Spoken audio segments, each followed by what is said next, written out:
The Cybertruck is finally here, and it is as underwhelming and as bad as we predicted. Seriously, who thought that a limited-range monstrosity that costs an arm and a leg could ever be a good idea? Thankfully, some alternatives are more attainable and much better, and at the top of these cars is by far the incredible Toyota Tundra, which is better than the Cybertruck in every conceivable way. So let's not waste any time and dive straight into the top 5 reasons why the Toyota Tundra is miles ahead of the world's most overhyped truck. Number 5. The Tundra is much more dependable. There's no doubt that the Cybertruck won't be a reliable car per se. Judging by Tesla's previous models, and especially those units that are available at release, we could expect everything but reliability and longevity. Furthermore, since the Cybertruck's production is already quite strained, expecting anything from Tesla except for it to cut corners would simply be foolishness. Drivetrain issues, battery problems, and software glitches are only a few things that could be expected from the Cybertruck at release. None of these issues, however, are present with the Toyota Tundra. Ever since it was released back in 2021, the Tundra has been nothing short of spectacular. The 3.4-liter V6 engine has been very well received, as it offered impressive levels of both performance and torque while still being exceptionally reliable. Furthermore, the Tundra's underpinnings are shared between it and the Land Cruiser, which means that the Tundra itself has already been well tried and tested, and it could probably conquer the world if you asked it to. Not to mention that Toyota's track record when it comes to electronics has been quite clean. The vast majority of their vehicles are at the top of the list when it comes down to the quality of electronic utilities that their cars offer. Speaking of quality, number 4, the Tundra has much better quality control. We're honestly astonished at how bad the quality control of the Cybertruck is. As we all know, Elon Musk, in his infinite wisdom, decided to make the Cybertruck out of stainless steel, and as cool as that idea might have seemed in his mind, the actual production of them was nothing less than a nightmare. Stainless steel is notoriously hard to bend, and once it gets bent, it usually tends to spring back up a notch. As a result, Cybertrucks tend to show large and inconsistent panel gaps once they're assembled, and you can do little to nothing to decrease their inconsistency. Furthermore, stainless steel itself is notoriously hard and therefore expensive to paint. And since it's also a literal scratch magnet, leaving it unprotected makes virtually no sense. This is why Tesla decided to give us protective films that are an optional extra and cost upwards of $5,000. Yeah, Elon and the company definitely didn't think through the Cybertruck at all, did they? Plus, if we take any of the previous models as reference, we could expect abysmal interior quality and a general lack of attention to detail. Not to mention that the interior itself has as much character as an unsalted steak. Honestly, it's flatter than a flat earther's idea of the world. On the contrary, the Toyota Tundra is quite a well thought out car. Paint? Yes. Unnecessary bodywork complications that bring more trouble than benefit? No. A pleasant, uncomplicated, and comfortable interior? Yes. See, Tesla, making a proper pickup truck isn't that hard. You should start taking notes from Toyota, and while you're taking notes, be sure to highlight the next reason why Toyota kicks the Cybertruck's butt. Number 3.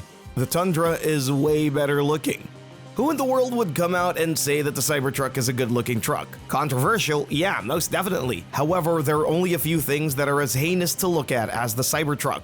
Well, you know what they say, controversy is a last resort for the talentless. Well, thankfully, the Toyota Tundra is far from talentless, which is why it doesn't have to resort to such drastic measures. We'd say that the Tundra isn't just better looking than the Cybertruck, it's also, in our opinion, one of the best looking trucks currently on the market. Compared to the cheese wedge that calls itself a truck, the Tundra actually has menacing presence on the road and looks and feels like what a true pickup should be. Starting from the front, the Tundra has a vertical front end that is beautifully complemented by a massive grille. Honestly, we're not fans of oversized grills on cars, but the one found on the Tundra is well placed and definitely fits the character of the vehicle itself. The rest of the car is equally menacing and no nonsense. Everything looks massive, strong, and like it could take on the world. The side profile is literally a brick stacked upon 2 other bricks, and in a world of lovely complex designs, a simple side profile like this one is a very welcome change. That's not to say that the car has no character, as the aggressive creasing on the side most definitely adds to the rugged and sporty character of the truck.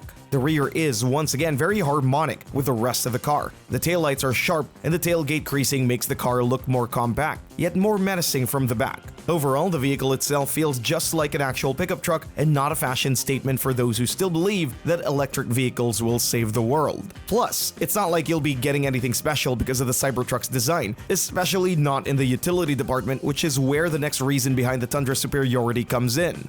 Number 2. The Tundra is much more practical. Honestly, we don't see an actual reason for anybody to go for a Cybertruck if they're looking for an actual work truck. Sure, you'll get incredible 0 to 60 times, solid torque figures. However, what good is all that when the vehicle itself can't be used as a true work truck? First of all, the bed size is just, well, underwhelming to say the least. It's 6 by 4 feet in size, which is by no means an impressive figure. It's not horrible, however, it's considerably smaller than what the Tundra has to offer. Plus, the bed of the Cybertruck is also fairly unconventional, which further lowers its utility. However, the biggest problem with the Cybertruck's utilitarian purpose is once again its stainless steel body. Being easy to scratch isn't the only problem that arose from using unprotected metal on a vehicle that's allegedly designed to go through thick and thin. You see, when you inevitably ding the bodywork, you'll be in a whole world of pain, as bending it back into place will be practically impossible due to a high amount of concentrated stress on a single point. On regular vehicles, this wouldn't be a problem because you could always use a bodywork filler. However, that cannot be done on the Cybertruck due to it lacking any kind of paint to hide the filler. Oh, and how could we forget the biggest problem that keeps pulling the Cybertruck down, and that's the range. Back in 2019, we were promised a range of over 500 miles. However, the released model is simply nowhere near the projected figures. The regular all-wheel drive can, at best, achieve around 340 miles on a single charge without the range extender battery. With a range extender, the vehicle can do up to 470 miles, which is 30 miles less than the projected figure, which is quite underwhelming. Oh, and also, waiting for the Cybertruck to recharge would take ages if there's anyone in front of you. Honestly, despite the technological advancement, we still can't see the appeal of using electric vehicles instead of internal combustion-powered vehicles. And the biggest reason why the Toyota Tundra should clear the Cybertruck is because, number 1, it's far more attainable. Honestly, all of the previous criticisms could have been avoided if Tesla at least managed to deliver upon their pricing promise. The Cybertruck had promised us an affordable price of $39,990 for the base model. Guess what? Tesla lied about these figures, and not only did they lie, but they managed to double the entry point of the Cybertruck for the 2024 model. The all-wheel drive model, which is currently the cheapest, costs upwards of $80,000, whereas the Cyberbeast crosses the six-figure mark ever so slightly. The upcoming rear-wheel drive model will also cost between $60,000 and $70,000, which is $20,000 to $30,000 more than what the base model Tundra costs. The Tundra starts at around $40,000, and for that money, you'll be getting a 350 horsepower pickup truck that'll have virtually everything you'll ask from a work truck. You'll be getting a fair bit of kit, a comfortable ride, and an exterior and an interior that doesn't look like a child drew it. Furthermore, for the price of the base model Cybertruck, you can opt for a fully loaded plug-in hybrid version of the Tundra.